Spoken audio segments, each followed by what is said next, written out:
Saya Mukti dari PGRI Jawa Tengah. Kebetulan beberapa waktu yang lalu juga pengambilan data ini datang ya ke PGRI Jawa Tengah. Kami ingin sampaikan sekalipun terkait tenaga honorer tadi disebutkan secara umum, tapi kami ingin menyampaikan bahwa jumlah tenaga honorer di Indonesia yang paling besar adalah pendidik dan tenaga kependidikan, guru dan tenaga kependidikan. Dan mungkin pada saat disinggung yang paling tidak memperoleh perlindungan juga di situ. Karena tadi saya lihat di 1, 2, 3 instansi itu rata-rata sudah dibayar pakai upah minimum dan SK-nya sampai ada yang dari menteri ya. Tapi kalau di guru dan tenaga kependidikan itu SK-nya bahkan banyak pada level yang sangat rendah. Mengapa demikian? Karena seperti yang tadi disampaikan, bahwa kantor mungkin kurang 1 pegawai itu bisa jalan ya. Tapi sekolah, kelas itu tidak ada guru 1, itu kelas itu berarti nggak bisa jalan, terutama di pendidikan dasar. Maka pada saat ada pelarangan pun pengangkatan honorer, itu saya kira harus ada diskresi ya dari bahkan kalau perlu kepala sekolah. Kalau tidak ada guru, nggak mungkin kan pembelajaran berjalan.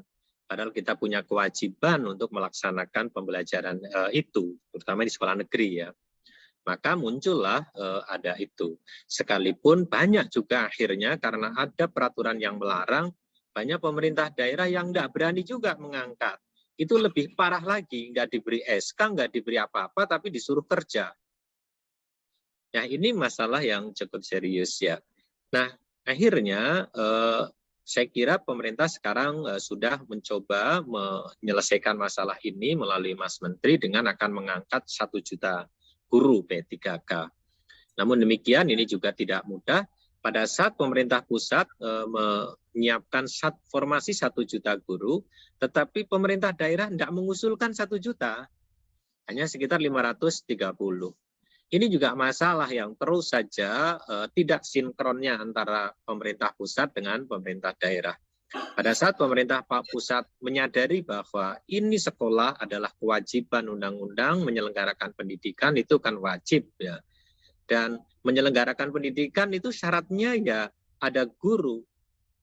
Bahkan sekarang kelasnya bisa online tapi kan gurunya kan nggak bisa, harus ada. Karena tujuan pendidikan kan tidak hanya mengajar, tapi juga mendidik. Nah sekarang ada kesalahan, tapi masalahnya muncul di situ. Maka saya harap ini juga menjadi catatan penting, andai sarannya nanti menghentikan, siapa yang akan bertanggung jawab kalau sekolah akhirnya tidak ada yang mengajar. Kalau dilarang, lalu juga tidak mengangkat, ini problemnya. Maka tolong Ombudsman ini juga nanti memastikan saran, kalau tidak dipenuhi pengangkatan, ya sesuai kebutuhan, ya jangan melarang. Karena kalau melarang, ancaman ini bagi dunia pendidikan. Di sisi lain, kita juga mungkin bisa ya dikaji ya dari Ombudsman bahwa memang PP-nya melarang ya, tetapi Undang-Undang Sisdiknya memerintahkan bahwa kepala daerah apabila terjadi nggak ada guru, itu ya wajib kepala daerah itu memenuhi. Karena ini otonomi. Nah, kalau kita perdebatkan itu, kan mesti kuat undang-undang daripada PP. Maka sekarang terjadi, ada kabupaten tetap mengangkat karena berdasarkan undang-undang Sisdiknas. Tapi ada yang umumnya nggak berani karena menggunakan PP. Ini penafsiran-penafsiran yang seperti ini mungkin juga belum atau perlu coba dicermati agar semua komprehensif. Dan sekali lagi saya dari PGRI lebih menyoroti kepada masalah itu, dan kami sekarang sedang berjuang terus agar pemenuhan guru, kekurangan guru di sekolah yang sekarang sudah diakui oleh pemerintah 1 juta lebih, ini bukan main-main. Dari mana itu? Jadi kalau sekarang pendidikan Indonesia tidak ada guru honorer itu kolab itu. Kalau tidak ada guru honorer, apalagi di era pandemi seperti kemarin. Sekolah sudah tutup Mas itu. Makanya justru saya sebutkan ke Mas Menteri, ini pahlawan guru honorer. Tetapi mereka tidak diberikan status yang layak dan penghasilan.